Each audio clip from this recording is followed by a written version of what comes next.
Welcome to the Winged Wheel Podcast. Here to talk all things hockey are your hosts, Brad Crisco, Ryan Hanna, and Evan Lobsinger.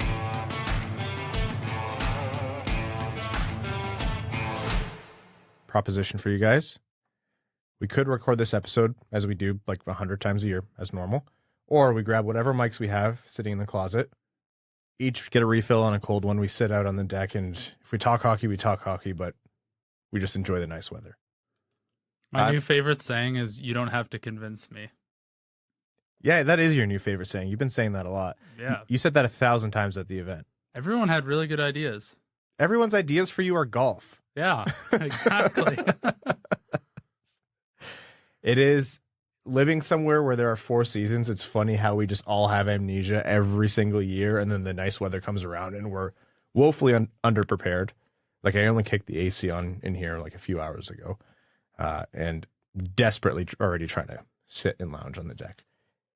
The weather knows the Red Wings are almost done their season. They're not making the playoffs, and they just want us to relax and enjoy the offseason. But we are still here to talk to you about all things Red Wings hockey, the world of the NHL, and more. Welcome to the Winged Wheel Podcast, folks. I am one of your hosts, Ryan Hanna. I'm Brad Crisco. And I'm Evan.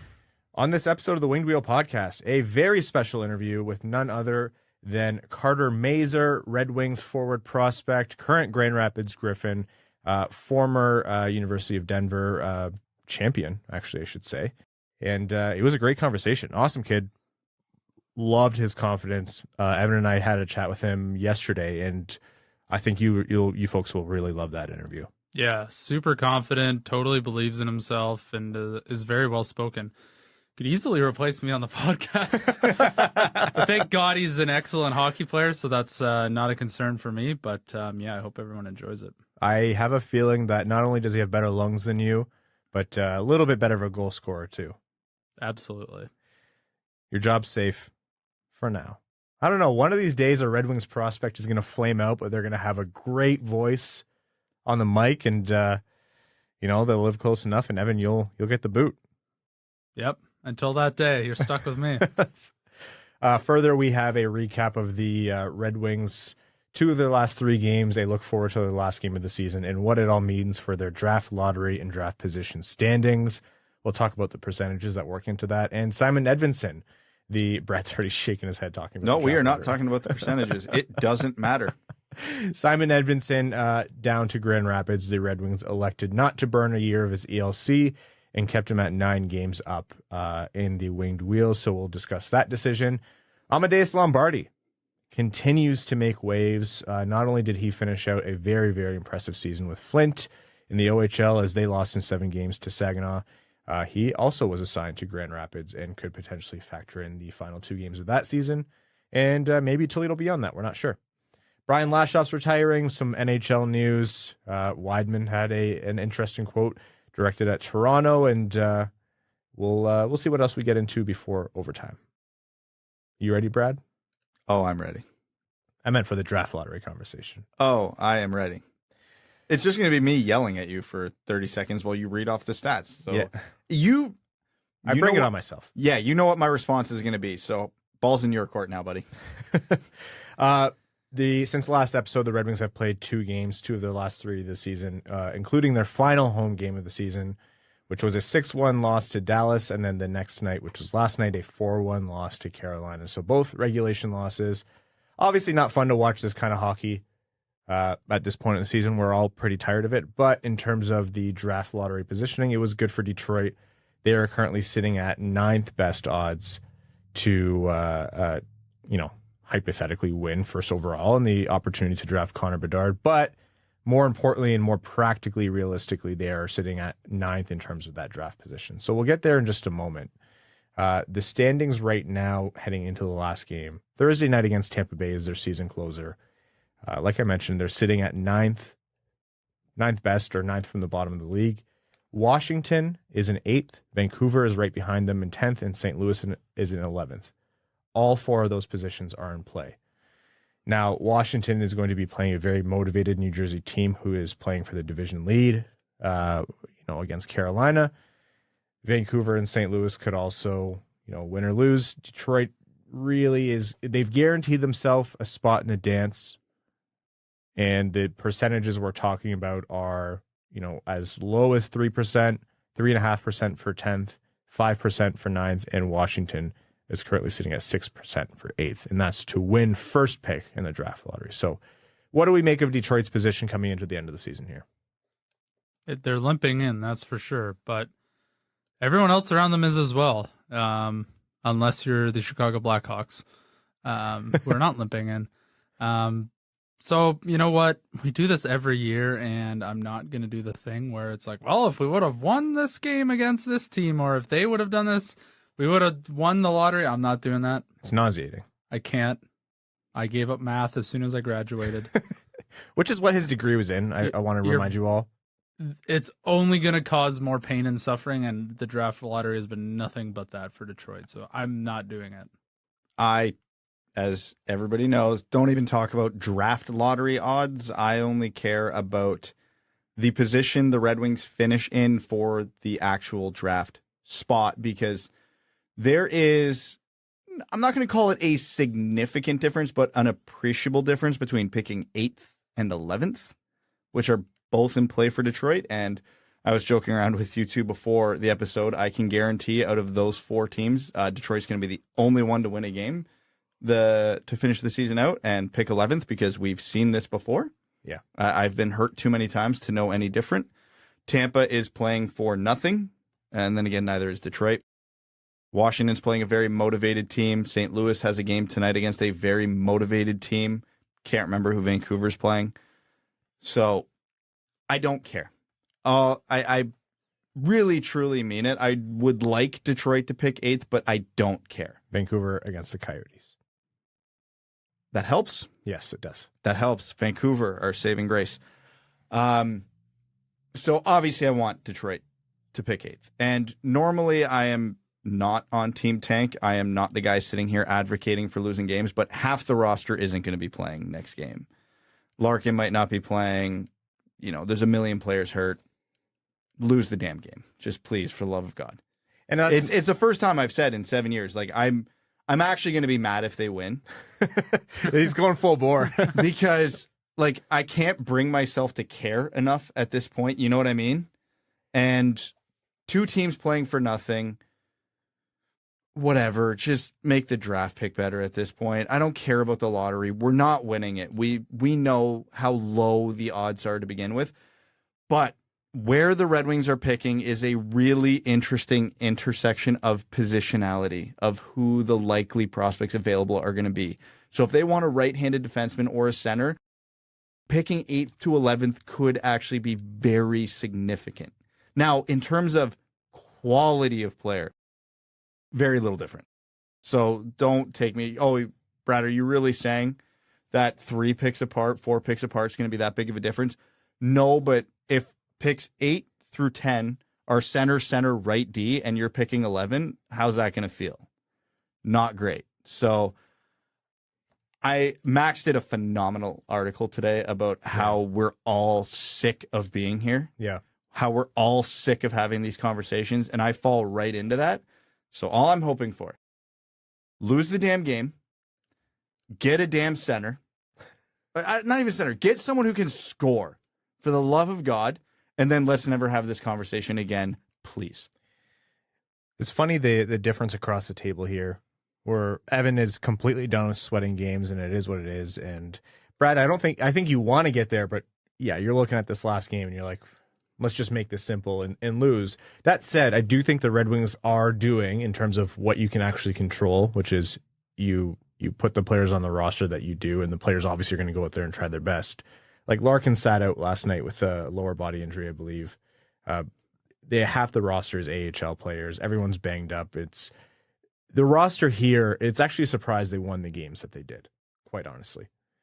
Oh, in the last couple of weeks, yes. Yeah. It's a miracle. And good on them. I'm not upset about that. So I don't want anybody to take what I'm saying. Yeah, not mad at the players. Yeah, I'm not mad at the players. I'm not mad at the organization. It's building a culture of tanking is bad, and it's a detriment to the team. I don't ever want the Red Wings to actively go out there and lose. No matter what the draft implications are, the lottery implications, that's all out the window for this game. This is the first. You have 2 teams playing for nothing. You have half an AHL roster. this game means nothing. Mm-hmm. Like, and the fact that they can swing 4 spots isn't insignificant. And of course, you can't ask the players. Veleno's going to go out there and play his ass off. Seider's going to go out there and play his ass off. Raymond's going to go out there and play his ass off. And you cannot and should not expect anything less from them. Tampa's going to rest a lot of guys. I think my frustration honestly just comes down to exactly what Max said today. I'm sick of this. This actively pisses me off. And hey, good on the Red Wings. We started having these conversations in January previous years. We didn't have these conversations till a few weeks ago this year. So that in and of itself is a win, but I'm still sick of it. Yeah. Last night we were talking in the group chat and I said the Red Wings needed somehow for Washington to beat one, but statistically the most successful NHL team of all time in any season in the Boston Bruins, and obviously they didn't. And they also needed the Pittsburgh Penguins playing at home, controlling their own playoff destiny, like win in you're in type situation against the league worst Chicago Blackhawks, who are listing Evan as their second line center, their backup goalie, and their third pair right D. And they lost. And it's just such a laughably bad outcome for the Red Wings. And it was the exact same, my thought was the exact same sentiment of what Max wrote. And we keep citing this article. I'll put it in the link in the description. You should read it. And I think it's important because it echoes what a lot of Red Wings fans are feeling. But my thoughts were exactly what Max put in that article, which is it's exhausting. This shit is exhausting. I know objectively the lower the pick or the lower the standings, the better the pick. And I know on paper there's this grand idea. And even we were naive enough to hold this belief early days that you we're so young and innocent. We were coming off decades of success, so it felt easy to say. Yeah. But you tank, and then all of a sudden you're good. And it's just like, it is not easy to pull yourself out of the throes of this. And this is like, it is a weight that just sinks you down. What kind of vibe do Tigers fans have so early in the season? I love summers at Comerica. Like, it is a great place, such a great ballpark, great experience. But that's the sport of baseball. Tigers fans know how bad this team is right now, and they still don't see the shape that it's going to take to make them a competitor once again. Pistons, I mean, let's see how their draft lottery goes. The hope of Detroit sports right now rests on the Detroit Lions for next season. God. Yeah. You know how I feel about that, putting your hopes on the Detroit Lions. And I'm all in. You see me with my grit hat, I am all in. And I know exactly how I'll be hurt again. Hey, man. The Bills. Shut up. They did it. No, the Bills and the Lions are mirrors of each other.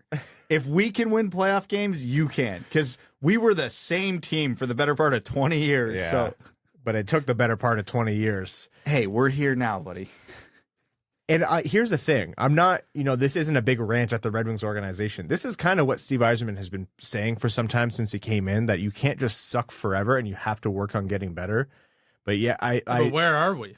I so desperately want this to be the last time that we're having a conversation of, are we in contention for first overall? Like, I look at Buffalo and how late they stayed in it, and I don't think the Red Wings have the core that Buffalo has.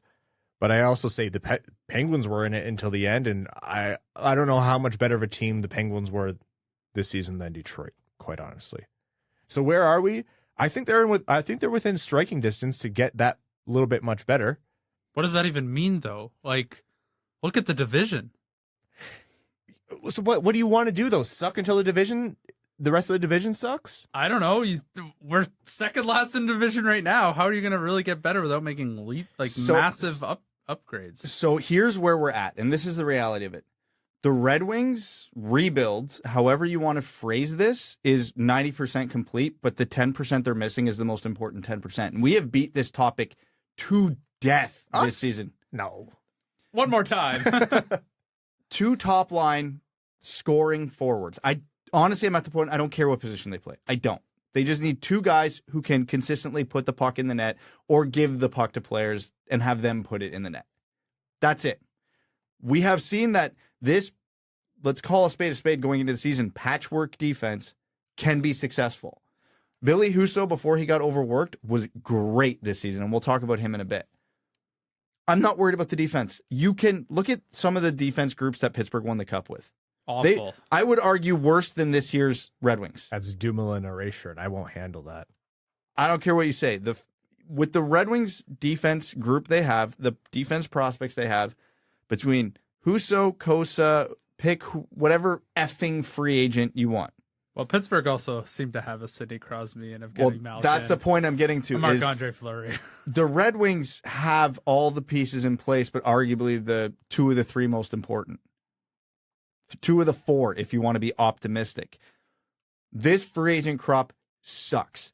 Where they are going to be picking in the draft, the answer is probably not coming there. It is great that they have picks 8 and 17 or wherever the Islanders end up. They're going to get 2 very good players there who are probably going to be upgrades on pick 2 guys off their second line right now, whatever.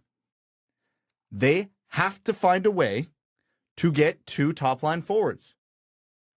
Full stop.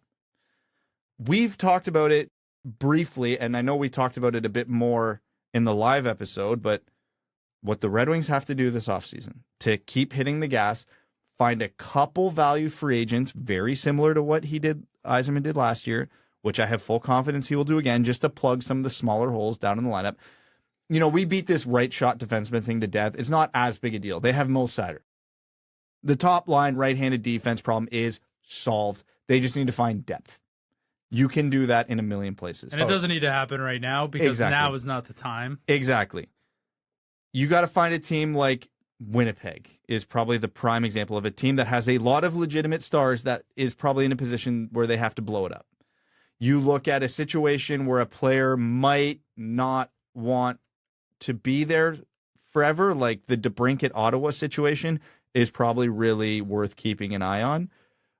Calgary, who the hell knows what they are going to do this summer, but they've got some players that might be worth looking at if you're Detroit. So trade is the option. And I'm sure, I'm not saying this going, hey, Steve, listen to me or you're an idiot. He's already looking at all this. Yeah. You know that. And he knows the problem. We know the problem. Everybody knows the problem. But that's what has to start happening. Does that trade happen this offseason? Maybe. Maybe Winnipeg blows it up and Detroit throws their best offers for Kyle Connor, Nikolai Ehlers. I don't know. Whatever. Maybe you know what? Maybe the Leafs lose the first round again in Game 7, and they just go nuclear. Yeah. There's always things that can materialize out of nowhere that you don't suspect. But Detroit has to be in the position to overpay for these guys when they become available because there is no other way to get them with where the Red Wings are at in the rebuild. And I will advocate for overpaying for them. They have 1 billion prospects, 1 billion picks. There is no team in the NHL better positioned to capitalize on these situations than the Detroit Red Wings. And once again, I'm preaching this. Obviously, Yzerman knows this. This isn't news to anybody. You listening in your car right now, you know what I'm saying. I'm not saying anything special. I'm not saying anything intelligent. This is common sense. But the reality of the situation is this is what has to happen. There's no other option at this point. Unless the Red Wings get absolutely dumb lucky at pick 8 or 17 or their first round pick next year, this is the way. How did we get here? No, because you asked how do they take a step forward this year? That was your question. How do they? I think Ryan said this is the only option. They do, and then I said how, because look at the division. Well, the division's its own conversation. You have your 3 big boys who aren't getting any worse. Florida's probably not getting worse. Buffalo and Ottawa. It's almost not even worth talking about because you're going to have to outgun a big team. yeah, that's the reality. As long as the Red Wings are in the East. And you know what? I don't even know that the West is that much different. I think everyone has their own little view. This is where all the stars are right now. It won't be this way forever.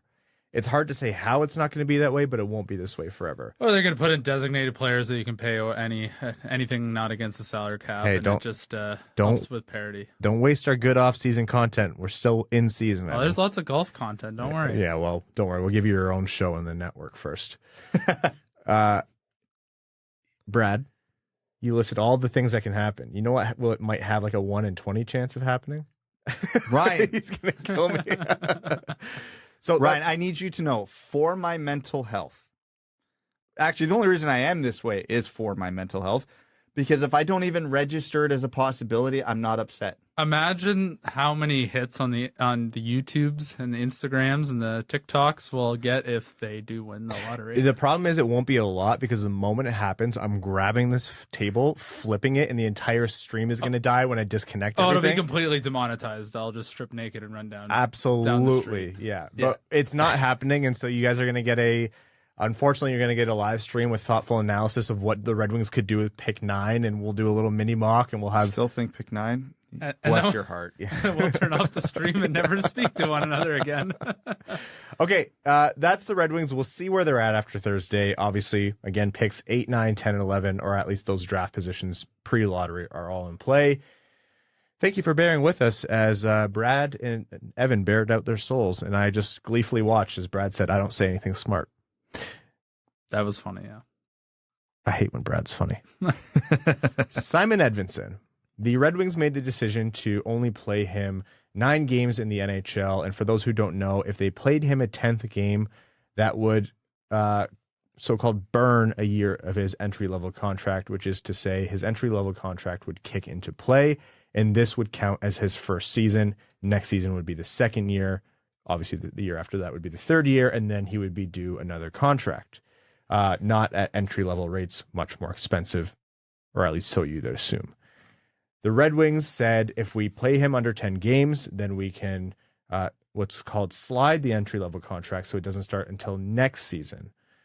That's what they elected to do, kicking the can down the road and meaning that they don't have to pay Simon Edvinsson for his contract after his three-year ELC for one more year beyond the current time frame. Now, that's what teams do most of the time. That's traditional thinking, but it's not always what's been done. Sometimes teams elect to burn the year early, get the ELC wrapped up early, and the thinking is especially with defensemen, they take a little longer to develop and they won't be as good when their ELC runs out, entry-level contract runs out, and thus you can convince them essentially to sign longer term for less money than you would by giving them an extra year of development and performance. Cale Makar and Quinn Hughes are the 2 most recent examples of that, where they burned the ELC early and then extended them after 2 years. And in both those scenarios, it worked out very, very well for the team. Oh, God. Cale Makar's contract is unreal. Yeah. Doesn't Quinn Hughes make less than 8? Yeah. It's crazy. So that is the argument for burning the ELC. But you have to be supremely confident and certain that player is what you think that player is. Otherwise, you might end up overpaying for a player who's not quite worth it, especially with the defenseman because of how long they take to develop. Because if you're wrong, it's a very expensive mistake. Now, I've sat here on this podcast a million times and said the only way you're ever winning a Stanley Cup is you have to have several very good contracts on your team. So you have to take some risks. That's just how it works. So I understand the thinking, and I generally fall in the category of, burn it, get them in quicker. But here's the thing, and this is going to sound like heresy to say. How certain are we about Simon Edvinsson at this point? I'm pretty sure. I'm not. And I don't think the Red Wings are either. Otherwise, they wouldn't have slid this. Interesting. Because I think this 9-game stint showed a lot for me. Because I was with you preseason. He looked like too raw. Yeah.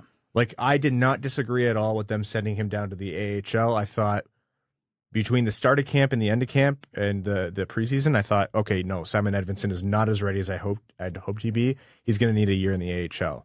But the difference between that to these 9 games, I saw enough from him where I'm like, no, this guy's going to be ready next year. And I think he might honestly be challenging Jake Wallman for first pair left side time by the end of next season, if not the season after. Like I'm pretty sure about him. I'm definitely not there with you on terms of challenging for first pair.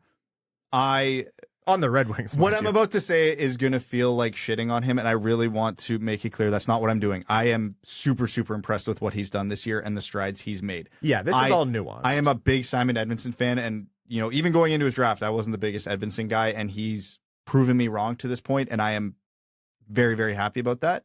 Not that I was like a huge detractor, but I wasn't as high on him as everybody else.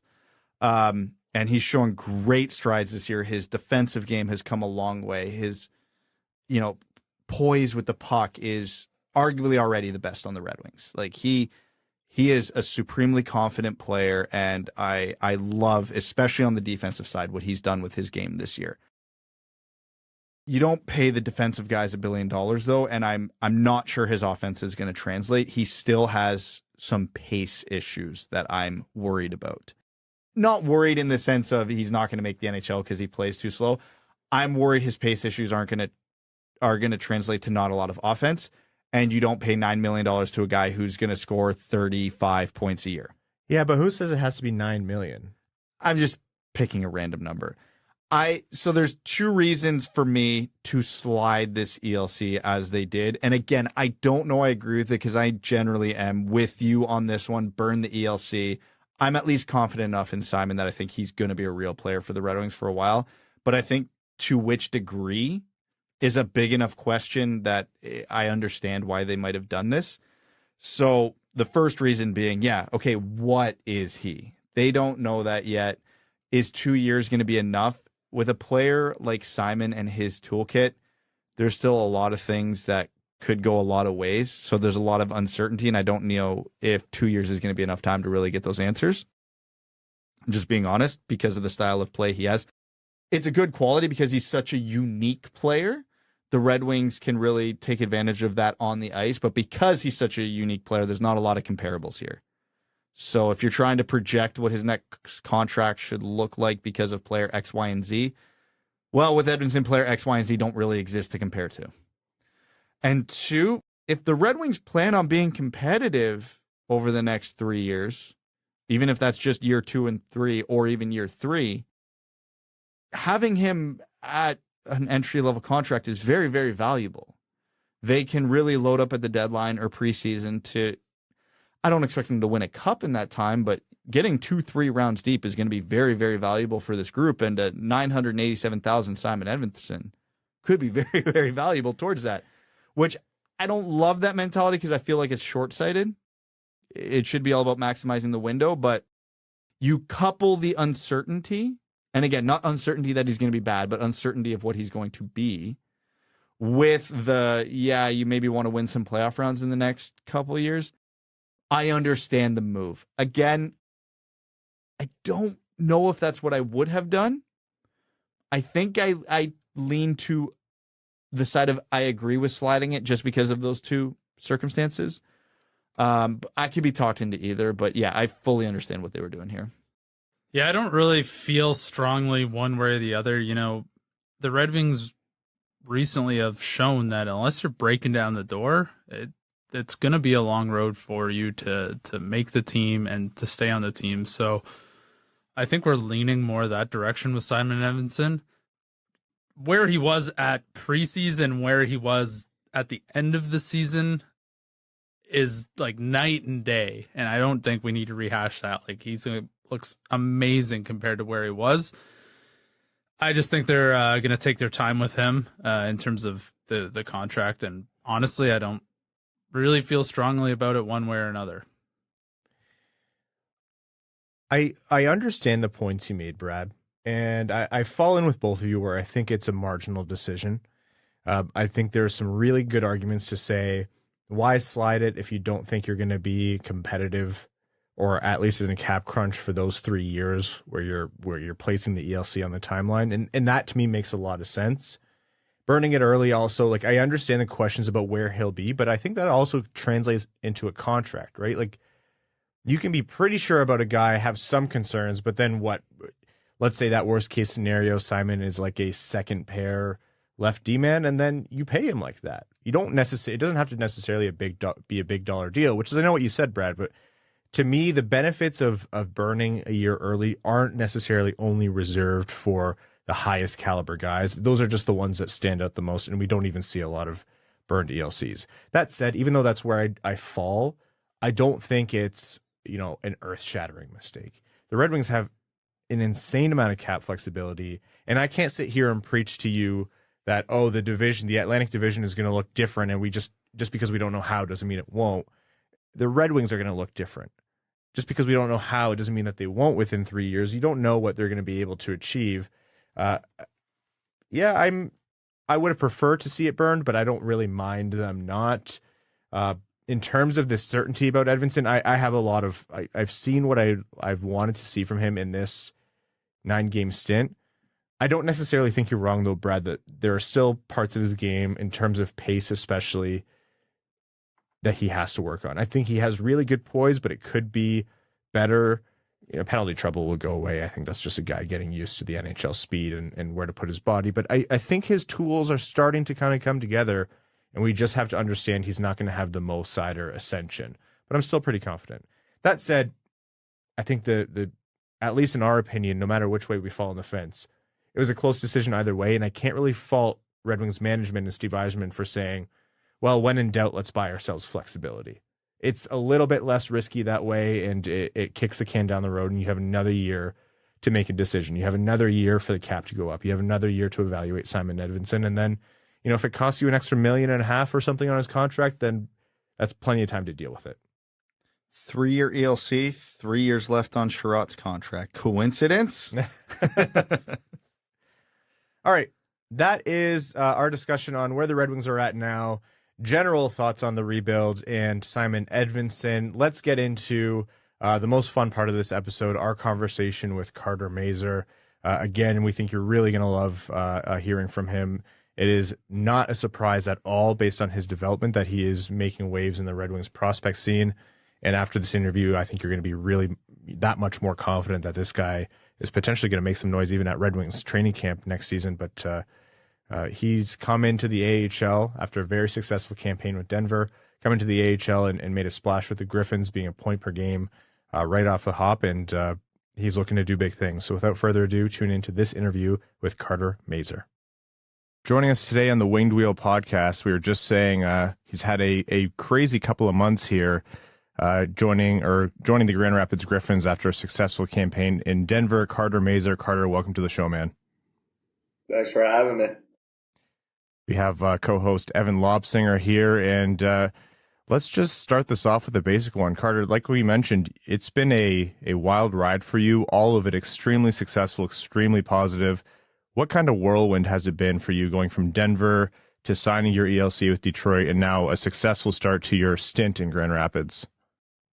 Yeah, it's been a crazy couple weeks here. It's only been 2 weeks with the team in Grand Rapids, but it's been a fun journey so far, and I look forward to continuing it. But going from Denver was a hard decision, without a doubt, given my 2 years up. But it was just came down to talk with family, friends to figure out what was best for me, and I thought I was ready for the pro leagues and decided to sign, but still can't thank Denver enough for the unbelievable 2 years I had there. Won a national championship. They've done a lot for me individually, and I just can't thank them enough. You signed your ELC on your birthday, didn't you?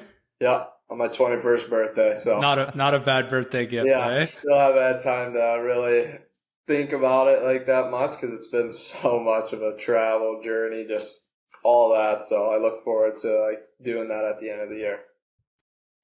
Well, you mentioned Denver and how successful those campaigns were for you. And you talked a lot about what that program did for you. Coach David Carl there is similar to you, an up and coming name in the world of hockey, and his respect in coaching. What was it like working under him and that entire staff in Denver that's really kind of built one hell of a reputation for them in the college hockey program? Yeah, they're unbelievable. They were the main reason why I chose to go to Denver. It was a tough decision when it came down to colleges, but once I talked to them, they were just so personal and just knew what they had planned. And I know they didn't have a good year before I came in, but turns out it worked pretty well for me and pretty well for them. And it's just an exciting group and exciting coaching staff that was really easy to get to know, personal. And it was just an awesome experience for me. They're just unbelievable coaches and just know how to put you in the right positions to succeed and put you in positions to get to the NHL, because that's the end goal. Well, speaking of, sort of coming into your first year as a freshman, you didn't work your way in. You had 2 goals in your first game. I think you were like 5th in team scoring, or 2nd in team scoring, or 2nd in freshman scoring, excuse me. How did you just come out that season and sort of blow away any expectations? Like, was that, your preparation going into that season? Was it the coaching staff that really helped you out? Like, what led to such strong success in your first year?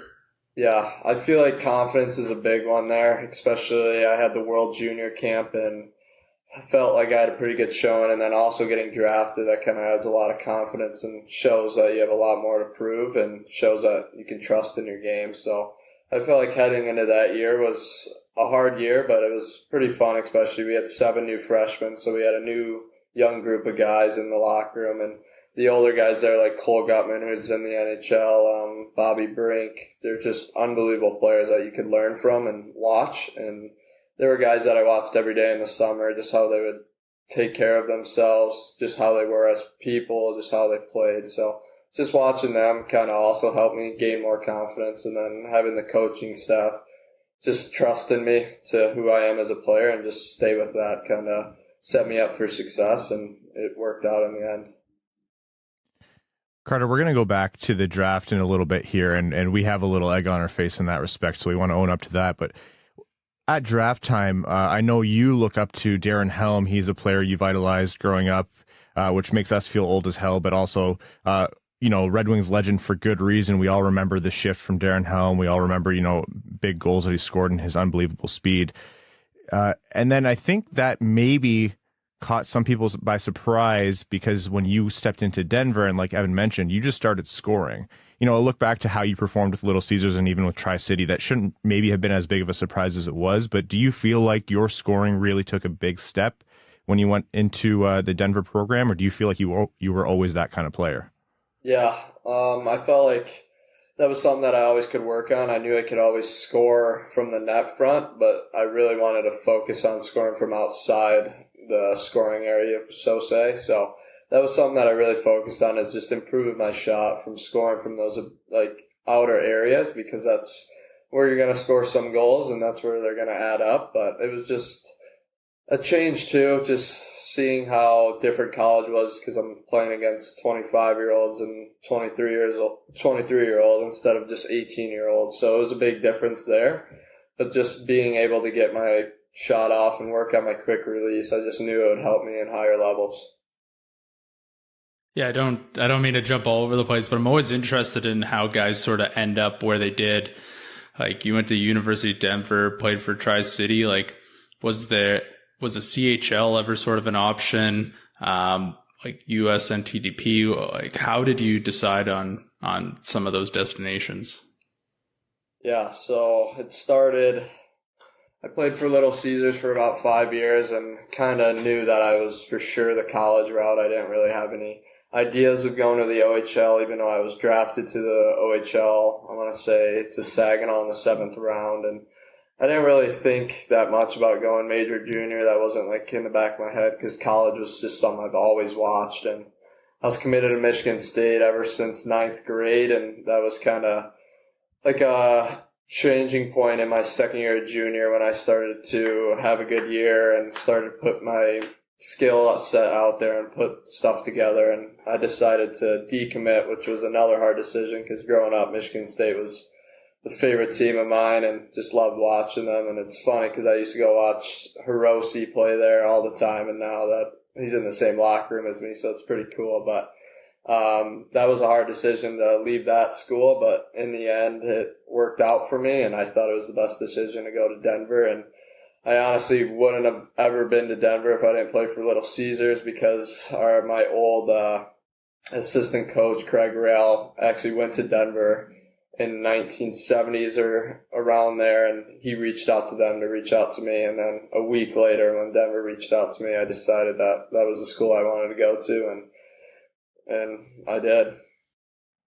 Your time at Little Caesars, like you mentioned, obviously had a big impact on your journey, and also maybe your draft and where you got drafted, your time there playing with Keenan and knowing Kris Draper, obviously that exposed you at a really high level to a director of amateur scouting now on the team that you're signed with. What was that connection like to the Draper family, and how did that inform on your process coming to the NHL? Yeah, they're an unbelievable family. Draper's done a lot for me, especially during the AAA years, because we had players coming like Zetterberg, Datsuk, just players coming into practice when you're 12 years old and idolizing the Detroit Red Wings, seeing them come in, it's pretty awesome. And then getting to skate out of the Joe Louis so special place, and then Little Caesars Arena too. But it is different now for sure because it's more of the business side with him, and like I understand that. Like we're still can talk to each other, but I understand that there's bigger things now than just being a friendship because it is a business. But he's done a lot for me ever since then, and I can't thank him enough for what he's done. And Keenan's still one of my good friends. I still talk to him here and there, and just wish him the best of luck at Michigan and best of luck moving forward. So we actually ran into, we were talking to Kris a little while back, and I laughed with him because, Kris really advocated for you at the time of the draft. The Red Wings drafted you, obviously, in the third round, 70th overall. And we're going to be fully transparent here, Carter. When that pick came through, our analysis was Carter Mazur, the Darren Helm comparisons were already in. We thought, is third round too early? And it didn't take too long for us to be talking to Kris Draper and saying, well, we look stupid, and you were absolutely right away. So obviously, Kris being ultimately familiar with you is how the Red Wings made what's obviously a successful pick. Talking about talking heads like us, when we get something wrong like that at draft time, not that I think we're so important that you would hear that kind of thing, but does that information ever filter through to a draft pick, and do you use it as motivation, or is the high of being drafted to the NHL just drown out all of the noise? Yeah, so being drafted is really all I really focused on, because I knew I got passed over in the first round, first time around. So that was kind of my motivation in a way to prove myself that I was a good enough player to get drafted, and especially where I was drafted. I just feel like I don't really look at things like that. There's no point in looking at things in that because I know I'm a good enough hockey player to be drafted in that situation, and I put myself in that by my own hard work. And it's really just having other people believe in you. It doesn't really matter outside noises who don't believe in you. It's just all over. And if I play my game, I know it'll just take care of itself. If there's anything that we're really good on this podcast, it's getting things like that wrong. So we can move past that one. I want to, while we're on the topic of the draft, I always like to know, were there conversations with members of the Red Wings organization? Did you have any idea where you might get picked? Especially because you said you got passed over the first time. So very curious about that one. Yeah, no, I didn't really. I probably talked to Detroit once, so I honestly didn't think they would be the team to draft me, but I did know that Draper did know a lot about me, so that's another thing that really doesn't really need to talk to me that much besides one time. And I did talk to a bunch of different teams. I thought I would be in the 3 to 6 round area, so I knew I was somewhere in there. And just to see my name by the Detroit Red Wings, though, come up, it was just a pretty surreal feeling and something that I'll never forget. And just going through that process was a lot, especially in the summer because I was living with Shai Bouillon. So we were both going through the same process together, with draft interviews and all that during the summer. And it took a lot out of us and didn't really know where I was going to go, but happy where I ended up where I was. We talked about this already a couple of times, but obviously you're noted as being a big Darren Helm fan and someone who maybe you modeled your game after a little bit. Storyline in Detroit this year is the loss of a really, important player type in Tyler Bertuzzi. Can get in your face, will punch you in the nose, grind in the dirty areas, but can score goals, from all over the place, even if it's in front or outside the hash marks. What do you make of the hope that maybe Carter Mazur can come in and be Detroit's future Tyler Bertuzzi? Or do you not really kind of try to align yourself with those molds, so to say? Yeah, I want to be Carter Mazur. I don't want to be a Tyler Bertuzzi 2.0, that's for sure. I want to be myself and want to be my own player and create my own legacy in a way. But I know it's going to take a lot of work to get to that point, but I know I have it in me to get to that point, and just playing my game, I feel like will take care of itself. But it's been a journey so far. I've only played 6 AHL games, but it's been a blast so far. Just adjusting to the pro hockey game has been different, but I'm kind of enjoying it a lot more, and it's just something that I'll just keep taking day by day and see where I end up. We've talked now about Tyler Bertuzzi, Darren Helm, and there might be some people who aren't all that familiar with you, Carter. So, what does your game kind of look like? What do you model it after anyone in particular? Did it come naturally to you? What is your game? And maybe you can explain that for some of our listeners. Yeah, I would say I'm a 200-foot player that loves to piss people off. That's kind of how I enjoy playing hockey, pissing people off, getting under their skins, even though I know you can fight now. It's not college with masks on, but that's something I love to do. And then I also love to score goals. That's a big part of who I am. And I also think I'm a really good playmaker when the time comes. And I feel like I'm just a jack of all trades. Someone that I kind of like to model myself after, I would say, is like a Matthew Tkachuk type player or a Brady Tkachuk. I like watching those two play a lot because they do it all. They can score goals. They can play the skill part. They can piss people off. And they just do a lot out there to impact the game, whether that be their scoring ability, their playmaking ability. They can have one thing be the shining thing every single night, even though you don't have it every single night. I understand that. So your path through hockey has been obviously has had a lot of really important steps in it. USHL to the NCAA, you had international stops in there. How's the jump been to now what's called pro hockey? Do you notice the biggest difference has been between Denver and Grand Rapids in these 6 games? Yeah, I would say the biggest difference is just the high level of skill, and as well as you're playing men now. You got men out there instead of college students and junior hockey players. So it is a big difference with that. And then I think the other big difference is just away from the rink, you got to find things to do because usually I have school and that kind of takes up a lot of time. But now that I only have practice 4 hours a day, it's kind of hard to figure out what I really want to do in the off time because, you know, people in the locker room have families, they have wives and all this. So it is a big difference coming from college, but it's something that I know I can figure out and understand. And being an hour 30 from home is pretty nice as well because family's just right down the road, and that's always a good thing to have in my corner. Yeah, has there been anybody on the Grand Rapids team that you've kind of gravitated towards, or someone who's taken you under wing to try and get you acclimatized in just a short amount of time you've been there? Yeah, all of them have actually been unbelievable, but Barton's been my roommate in the last couple road trips, so he's been pretty helpful and helps me with whatever I need, can reach out to Warad as well. He's an unbelievable guy. I've been talking to a lot to kind of understand what's going on here and what I should expect. And Cross Hannes, I know him from playing with him in summer tournaments and all that. So he was a guy I kind of reached out to even before getting here and asked him how it is and kind of just get more of an understanding of how the pro hockey life is. And he was helpful for that. So 6 games in Grand Rapids. Obviously, you've come in 3 goals, 3 assists. Were you expecting to be able to do that this early in, or were you just kind of hoping to come in and do your best and go out there and play your game and the results would be what they would be?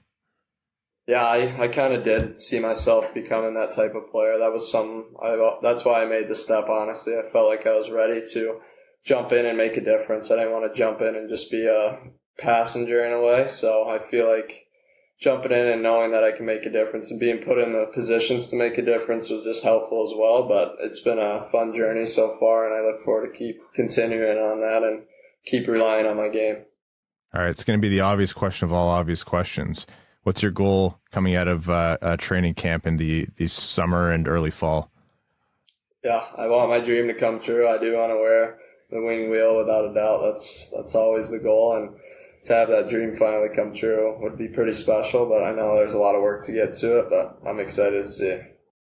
Talked a lot about hockey. What sort of stuff do you like to do away from the rink to kind of, take your mind off hockey and kind of not have to focus on the pressures of that?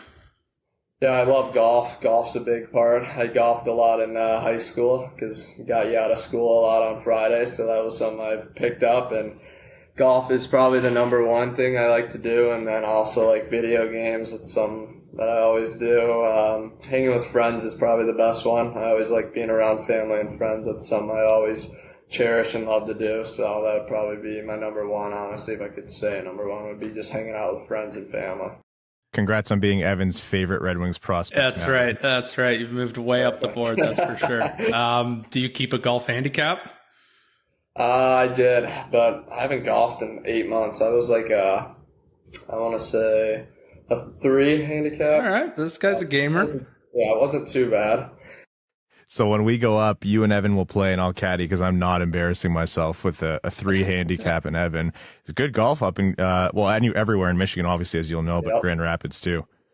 Yeah, I'm excited to get out here and kind of feel it out in the summer and finally settle down in a home. I'm kind of tired of living out of hotel. So, so we talk a lot about what players, especially players coming out of development programs or things like that, have to do in the off season to get ready for the pro game. And a lot of it is, spend time in the weight room, like eat a ton of calories.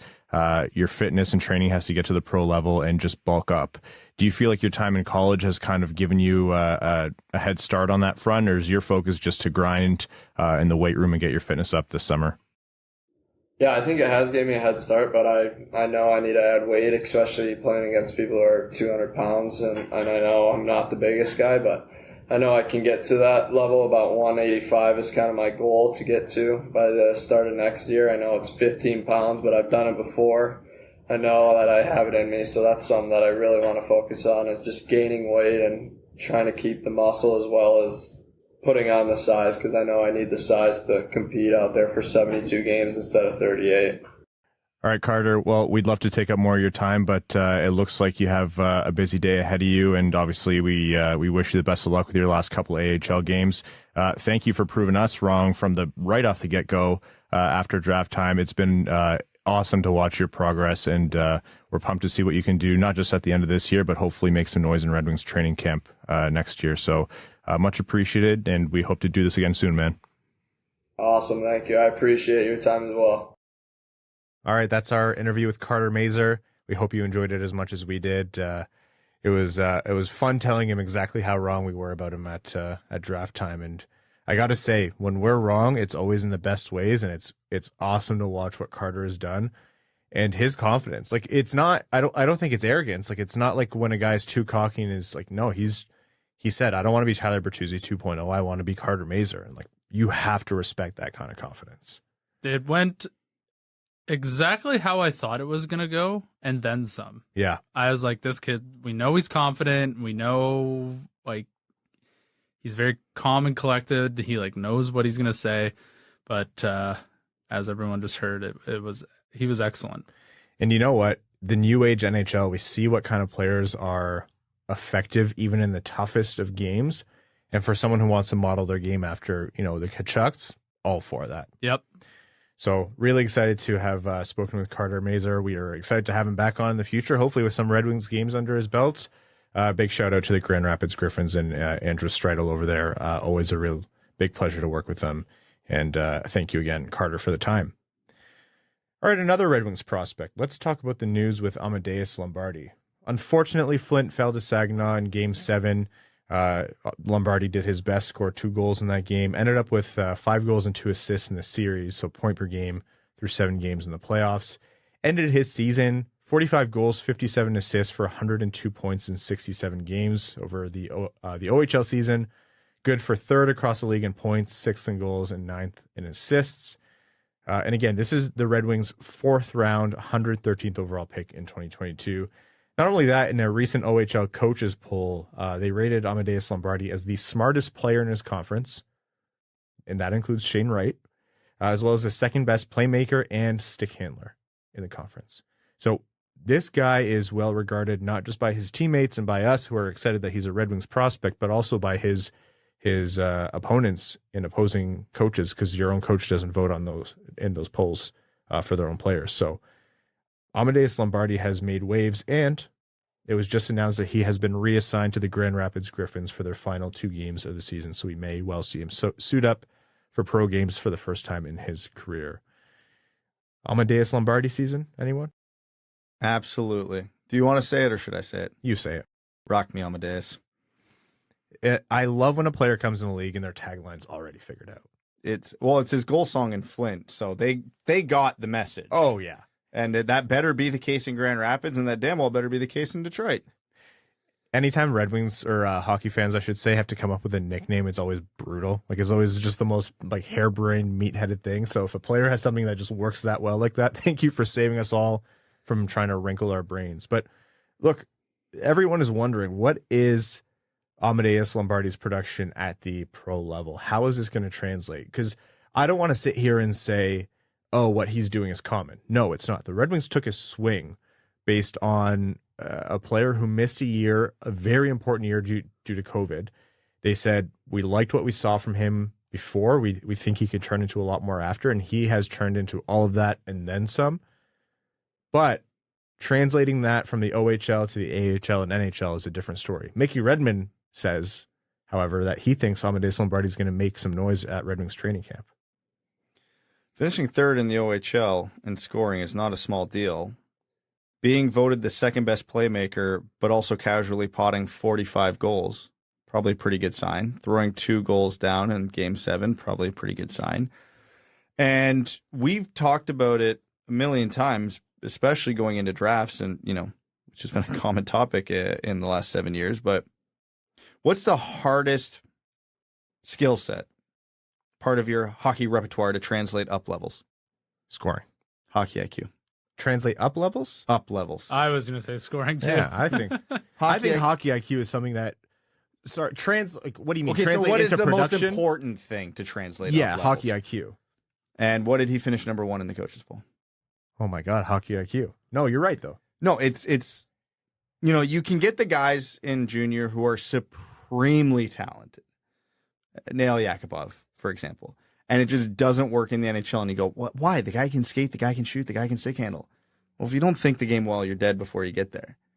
Given that's Lombardi's biggest strength, it's reason for optimism. Again, he's an undersized player, so he's still going to have to be quick and skilled. You can't be undersized and slow and unskilled, no matter how smart you are, because you will be neutralized very easily by the bigger, faster opponents. But those aren't weaknesses of his either. So he's smart, he's a great playmaker, he's got tons of skill, and he's pretty quick. That's a pretty good recipe for a 4th-round steal. Again, still an uphill battle. Anytime you have an undersized 4th-round pick, no matter how close they get to the NHL, they're still pretty far from the NHL, if you know what I mean. Yeah. So he's anything but a lock. But we talked about it coming out of COVID. There are going to be steals in those COVID-era drafts because of circumstance. Lombardi's circumstance might have been the most unique of them all because he didn't play his first OHL season until he was 18 years old. The Red Wings drafted him as an overager. He had already passed through one NHL draft where he was eligible, but he hadn't played in the OHL yet, so nobody drafted him. And this could be what we were hoping for that whole time. Just find a guy in the mid to late rounds he's a guy. But nobody knows it because there's not enough exposure. Man, Lombardi has done everything he could and then some to put him in the conversation of being the quote unquote biggest COVID draft steal. For all of the boxes that he could have checked this far into his development, he has checked all of them, and some that we didn't even know were possible. So yeah, I absolutely agree. He's done everything he could and then some. Whether or not, I didn't even think we'd be having this conversation because he was drafted, listed as a center, and you look at his size and you're like, big unknowns because of the lost year of development. Is he going to actually be a center? That's a pretty big question mark. That's in play. Depending on how his like you said, Brad, his hockey IQ and his skill translates, how he's able to move around on the ice and think the game, how he's able to build his frame. That's what leads me to believe a year in the AHL is a lot more likely. I do think that he could make some noise at training camp and absolutely be a surprise roster make. But making noise at training camp doesn't necessarily mean a roster spot.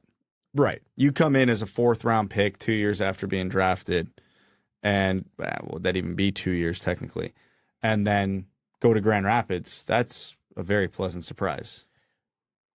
For me, this is the biggest draft win the Red Wings have had since Carter Mazur. Elmer Soderblom. Mo Seider, Lucas Raymond. Yeah, I guess. The Red Wings have had a lot of draft wins, but in terms of this genre, like the 4th-round pick, the late-round pick, I know people want to make the Braden Point comparison, and just forgive me for not doing that right now. But yes, the Red Wings could potentially have a top 6 guy that they grabbed in the 4th round. And you've said it a trillion times, Brad. If you want to be a cup competitive team, you not only have to hit on your first round picks, but you also have to find some first round value players in the later rounds, which is a near on impossible task, because if you could do it reliably, everyone would do it. There's the odd guy who gets passed over and everyone's like, why are you passing him over? Obviously he was going to be good, but that is like to what, pick 15 or something. Think of like Cole Caulfield. Very rarely does everyone know that a second, third, fourth round pick is going to be first round value. And they all just decide not to draft him. That's not the way hockey teams work. So thrilled to see Lombardi. If he can play these last 2 games for Grand Rapids, that would be excellent. Just to kind of see how he would do at the pro level, that kind of physicality and speed. Prashant Iyer asked the important question of whether or not he could be assigned to the ECHL once the Grand Rapids season is done. And he got a message from, and I'm quoting his Twitter here, at Iyer_Prashant, received a message from a reputable source that Lombardi would be considered eligible to play for Toledo in the playoffs and would be exempt from the 5 regular season game rule, as he would be considered an amateur. That's confirmed. So yeah, if the Red Wings wanted to, Lombardi could then get some time with Toledo in their playoff push. Because the question is going to be raised, we don't believe the Red Wings are going to go that route with Carter Mazur. Not sure about Lombardi, but we don't think that that's what they're going to do with Carter Mazur. We think it's just going to be Grand Rapids season and then done. It's a long season for those guys, right? Like they've played their team's full season, playoffs, final or NCAA playoffs as well. Like, how much are you really going to get by just shoving him down in Toledo for a handful of games? And you heard Carter. He didn't even have time to celebrate his 21st birthday. He was too busy signing an NHL contract. He had to get. Oh yeah, it sounds terrible. I know it. I feel for him. I really do. And a lot of this could apply to Lombardi as well. We don't know for sure, because he did play a full OHL season as a leader on his team, leader in the league, and then had a tough 7-game series. And he's going to play 2 games with Grand Rapids in all likelihood. That's a long season. His season's going to go longer than the Red Wings. So. Well, whose is it? But that one hurt, man. Should be used to it by now. It wouldn't be the worst thing in the world. It would probably actually be valuable for him to go get a playoff run in with Toledo, but I don't think it's necessarily a guarantee. Amadeus Lombardi continuing to win hearts and minds. Thrilled that it's gone this far, and I mean, like, yes, there's the obvious stories of Kasper and Edvinsson and what they can do. And we had that whole discussion earlier. I think what the Red Wings do next season isn't only contingent on what players they go out and get and what holes they fill. It's contingent on how Kasper and Edvinsson specifically play. But it's not just that the Red Wings have to look forward to. Players like Carter Mazur, players like Amadeus Lombardi, that is genuinely going to be so substantial in terms of what they can do. What a luxury it is to have these conversations about unexpected non-first round picks and how well they're progressing. And we haven't even mentioned William Wallander yet. That's right. There's like, the Red Wings prospect pool is getting so big that every time we do one of these episodes, there are a lot of very fair comments underneath the show that say, how come you didn't talk about, X, Y, and Z player? Like, it's been all prospect focused that we haven't even focused that much on the prospect. Like Jonathan Berggren, had made the team and stuck on the team and put up some really good numbers as he went through the paces of being a rookie at the NHL. And we hardly I feel like hardly paid attention to him as the season went on because of all of the stories that, with Edvinsson and Kasper and what the guys were doing in the minors. It's bleak for Red Wings fans, but it's also the light at the end of the tunnel is not small anymore, I'd say. Maybe that's hopeful. Okay, time for some NHL news quickly before overtime. Actually, did you want to make a note about Ville Husso and his workload? It was too much. Prashant posted I believe it was cumulative goals saved above expected chart, and after a certain point in the season, it dipped quite substantially. I wonder how much of that was an injury that he's working through. Also, it's his first time playing that much.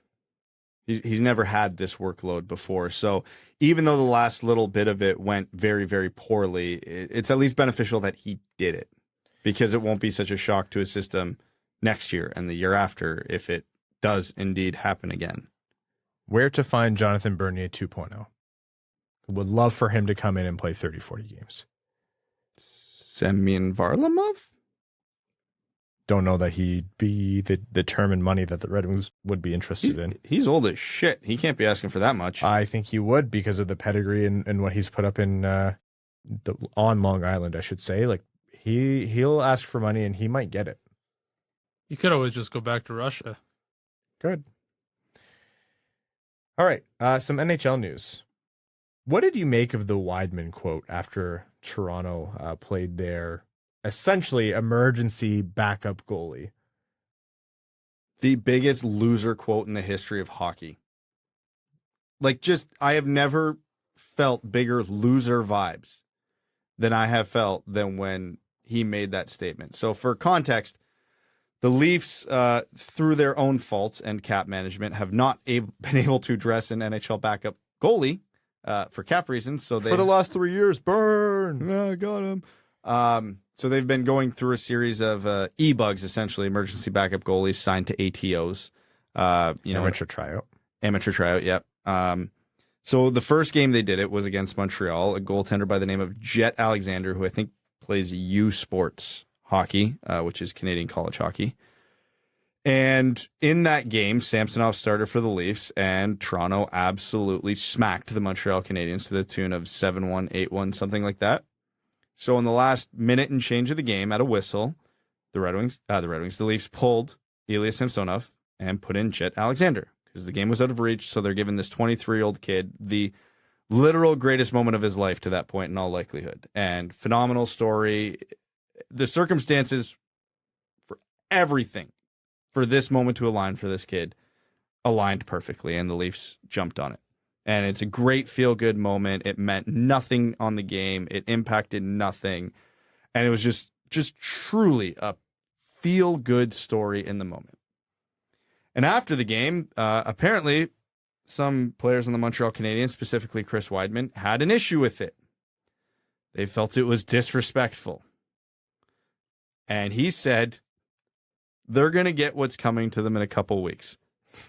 What, they're going to miss the playoffs and win the draft lottery? Like, I don't understand. So this player from this team who is comfortably out of the playoffs and has not played a meaningful game in weeks, said this team that's going to be playing in games while he's golfing is going to get what's coming to them. So his threat is, hey, see this other team? They're going to beat you. So this feel-good story, he takes as a personal insult for some reason and says, hey, we're not going to do anything about it, but this other team's going to beat you. Like I said, the biggest loser statement in the history of hockey. And there were some fans and media members who backed Chris Wideman up on that. And I just need it on record. Everybody who agrees with Chris Wideman, you are just as big a loser as he is. Because what the hell are you talking about? If It's a cool moment for a kid who would never otherwise have this moment. If you don't want an emergency backup goalie to go in for the last minute of the game, don't lose by 7 goals. Here's the thing. If Chris Wideman went out there and said, one day we're going to have the players to compete with them again, and then, then they'll get what's coming to them. My thought would be kind of like, I don't agree as a neutral observer for you to dump all over what I agree with you, Brad, what it's a very cool story. But from a rivalry perspective, yeah. Absolutely. Hang on to that. Use that as bulletin board material and use it as motivation. But saying this other team that's not us is going to beat you like that. So poopy pants. Like it's full diaper. Like, is this Sunday morning, like, pickup hockey, or is this the National Hockey League? there's been a few of these types of quotes over the past year or so, and it's just like too bad. Yeah.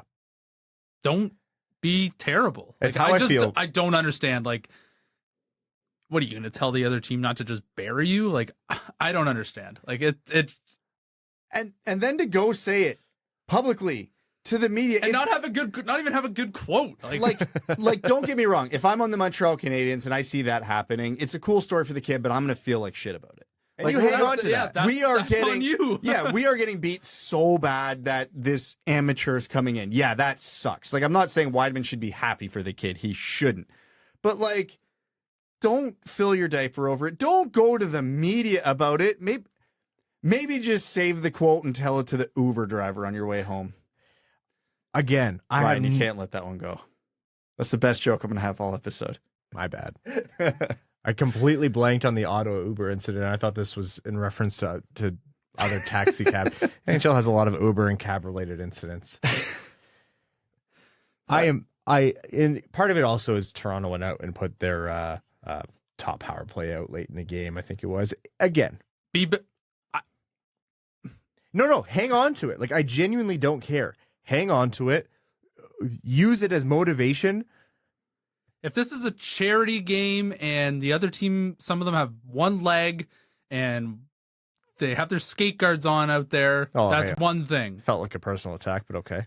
But this is the National Hockey League. These are the best players on the planet. Like, if you can't handle the heat, go play in those games. Like, I don't know what to tell Chris Wideman. Like, don't be a poopy pants. If you know what would have been great, and he would have been within his rights to do, he didn't say anything. He just said, like, no comment or whatever. Down the line, 2 years, 3 years, whatever, and he's still on team. Montreal beats Toronto by a lot, and he went out to the media and said they should have put their e-bug in. They might have done better. Yeah, absolutely. Or you could say, we're thinking about putting David Ayres in at the end of that game just so he could have another great moment against the Leafs. Why not? Roasted. No, I agree. It's a cool moment for the kid, and I'm also, and I know people don't agree. This is the same kind of family as if you don't like bat flips off homers, don't give up the homer. You know, that's what I'm saying. Anyways, I laughed when that came up. I'm sure if this happened to the Red Wings, we'd have a lot more of the take might not be on the same part of the spectrum, but in general, we wouldn't. No, we wouldn't. We have our flaws and we have our biases. If a Red Wings player come out and sat that, I would be slamming him just as hard right now. I would too. I appreciate that. If we lost to David Ayres, this would be the trifecta Steve Dangle reaction right now. Oh my God. The veins in our foreheads would never be more prominent. Yeah. I have no time for poopy pants. I'm done. I'm done with this conversation. Move us along. We're gonna move us over to overtime here.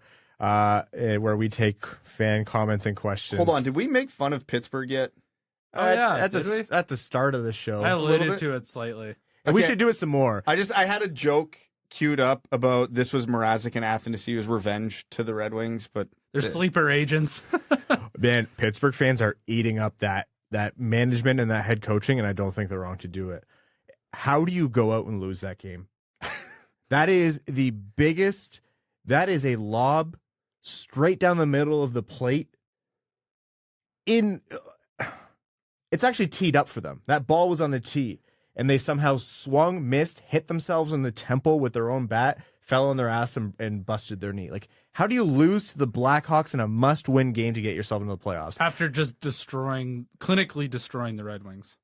That is, if you want to talk about loser shit, that was one of the most pathetic losses I've seen in the NHL in a long time. And I've been covering the Red Wings for the past 8 years. That is the biggest regular season choke job game in decades. And the only way that can be topped is if the Islanders lose to the Canadiens tonight. Oh, it would be so funny. I know Dom posted that. That would be hysterical. All right, it's a really tough look for a team that's got the likes of Sidney Crosby, Chris Letang, and Evgeny Malkin that they can't just will them through. Who are all going to be in their late 30s next season, who have not many picks, no farm system to speak of, no third or fourth line, no defenseman beyond Chris Letang. You got to earn it.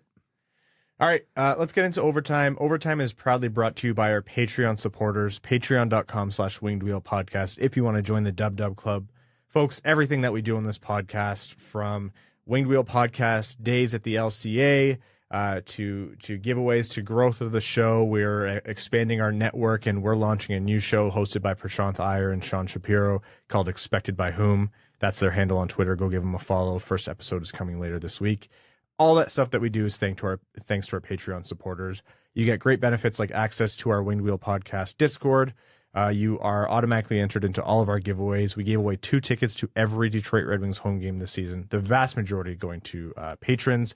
And additionally, you get access to our Patreon exclusive bonus episodes, which record right after these ones, which are generally a great time. And even more than these episodes, Brad and Evan have free reign to yell, swear, insult me, etc. Yep. It's a good time. A good time. So patreon.com/wingedwheelpodcast. It would mean the world if you could join and give us that support if you're able. All right, let's take some questions here from our patrons. Coyote Season Tickets in Tempe says, the topic hasn't been broached for a while, but I have to ask, what do you think needs to happen for Sergei Fedorov's number 91 to be retired, as it rightly should have been for over a decade?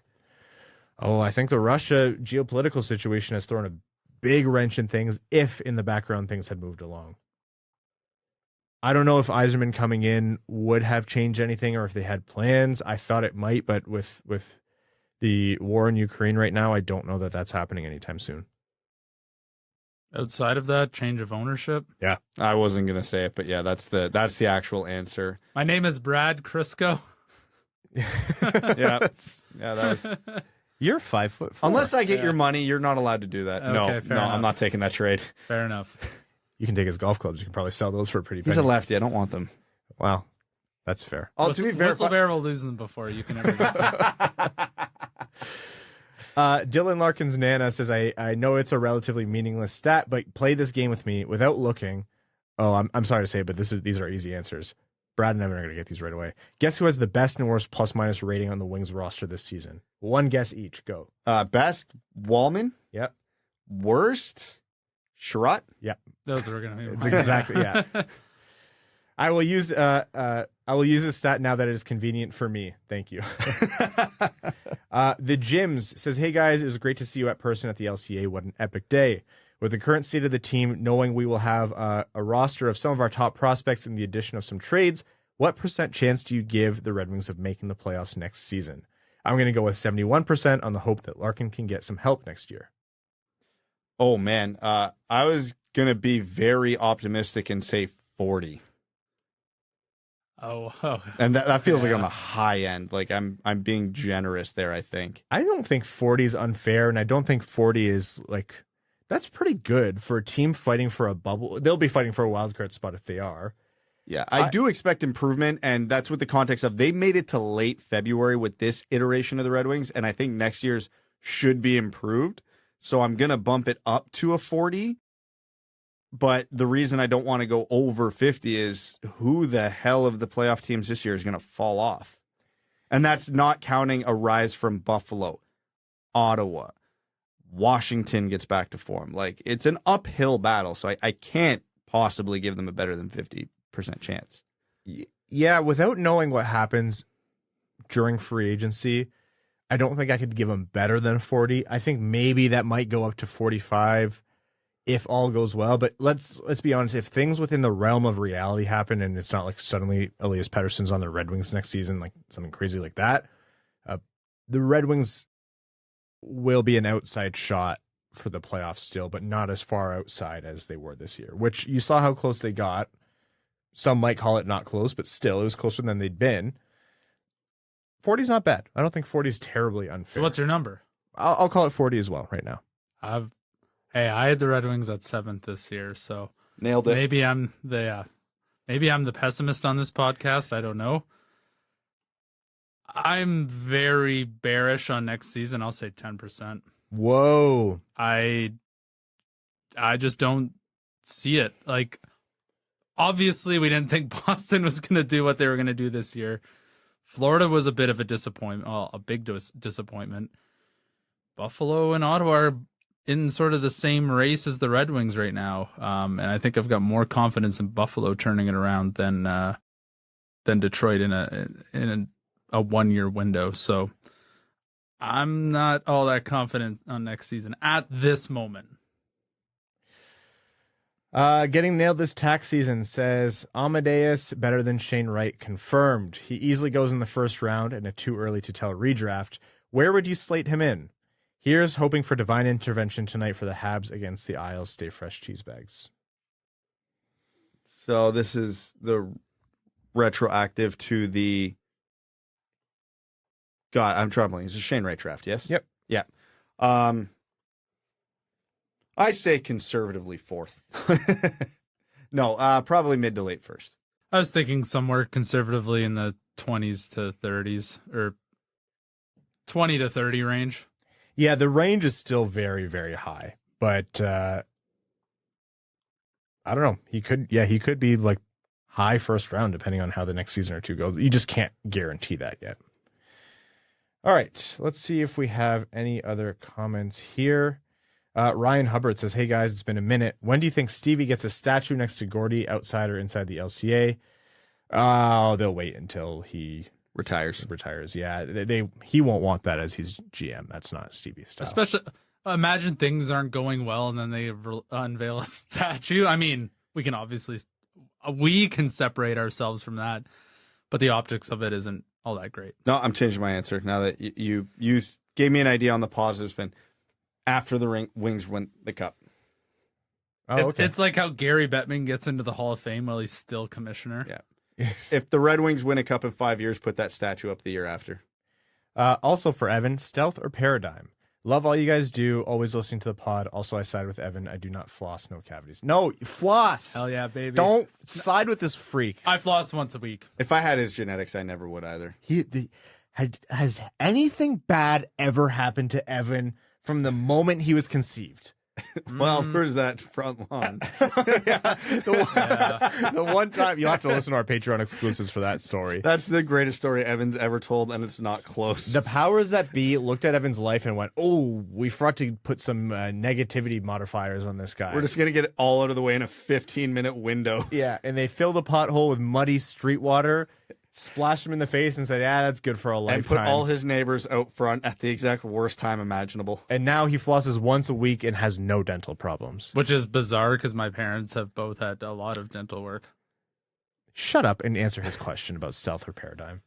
Great question. If you're speaking stealth too, the durability has been quite suspect on those, and you've actually seen a lot of the tailor-made driver PGA professionals switch back to the first iteration of the stealth, which is very peculiar. So, I mean, honestly, if you like the looks of the stealth, which is hard to beat, it's great, but I'm a Callaway guy, and I really like the paradigm this year. But a lot of it goes, if you're putting the same shaft in the same club, then it's basically whatever. But in terms of the reliability, I would go with the paradigm for now. All right. Let's wrap up this episode of the Winged Wheel podcast. The next time we talk, the season will be over. It's crazy. And we may very well have our Red Wings season in review for you. So we'll be back with you on Sunday. Just a quick note, please, if you have an opportunity, and the Islanders are already beating the Canadiens, if you have an opportunity and are free on April 13th, which is tomorrow, Thursday at 6:30, go to JamieDanielsFoundation.org to get your tickets to Comedy Night of Hope. Shout out to Crank's Catering for sponsoring the event and providing an excellent dinner with your ticket. A great night of laughs. Is going to be a fantastic evening and also supports a fantastic cause as the Jamie Daniels Foundation continues their fight against substance use disorder. So again, Comedy Night of Hope, Thursday, April 13th, 6:30. Go to JamieDanielsFoundation.org to get your tickets. We'd like to thank all of you who have tuned into this show. If you're enjoying the show and want to continue to support us, patreon.com/wingedwheelpodcast. If you want to support us in different ways and can't contribute, you can also do that by subscribing and giving the show a rating wherever you tune in. Tell a friend about the show. If you're a new listener, welcome. And if you're a listener of old, thank you for sticking with us. To all of our patrons, thank you so very much. Our name level supporters on Patreon, thank you. Arjun Shanker, Yves Bartels on behalf of the Sarah Ground Foundation, Aikfer, Bertuzzi is straight up missing, Nick Perks, We Are Geelong, the greatest team of all, Glenn Brabham, Aidan White, Keenan O'Donohue, Yanni Burgers, Meals on Wheels, Matthew M. Rice, Croner's Left Knee, Admiral Matt S. of the Cheesebag Navy, Babe Landeskog, Carl Brutanen Nanalewski, Chimmy, Chris P., Citizen High Five, Connor Scovey, Coyote Season Tickets in Tempe, Denny's Gamer Girl, Derek Enstam, DJ Denton, Give Blood, Fight Probert, Hanks Energy, Hassam Al Qassem, Jay Gollum, Jacob Turner, Joel Miranda, Kalen Wood, Kevin James, King Tone, Las Ensaladas Picantes, Marcus, Matt McKay, Matt Penzine, Michael Edlund, Nicholas Fritz, R.A., Red 3, Ryan Hubbard, Scott Martin, Send It Seawolf, That's What I Appreciate About You, Tyrone Bigham's Mystery Shot, Unpickable Nose, Wallman's Elite Dancing D, General Andy Bohan of the Cheesebag Army, Sam Bankson, #1 Detroit Red Guys fan, A.A. Ron, Adam Gowitzka, Adam Rose, Antonio Gracias, Ben Barron, noted Philip Zadina Whisperer, and Alex Nedeljkovic Truther, Brad Simmons, Brian Vasha, CJ Wilkinson, Connor Leighton, Corey Prida, Darren Fick, Dios Mio, Donde Esta Tudu Mi Hero, Evans 2018 Kitchener Road Puddles, Frank Stanley, Grand Rapids Hockey Guy, Griffey Boy, Instructions Unclear, Cheese Bag No Longer Fresh, James Laporte, Jeremiah Adobo, JM Rhapsody, John Evans, John Ingalls, Josh Shelton, Kevin McCracken, Quaz, Linda Hull, Matt Keeler, Maximilian, Melissa Erickson, Norris Seider, Ophelia, Ryan, the Ryan Hannah, Steven, Tatar Sauce, the Hodag. Thank you all so very much, and we'll be back with you on Sunday.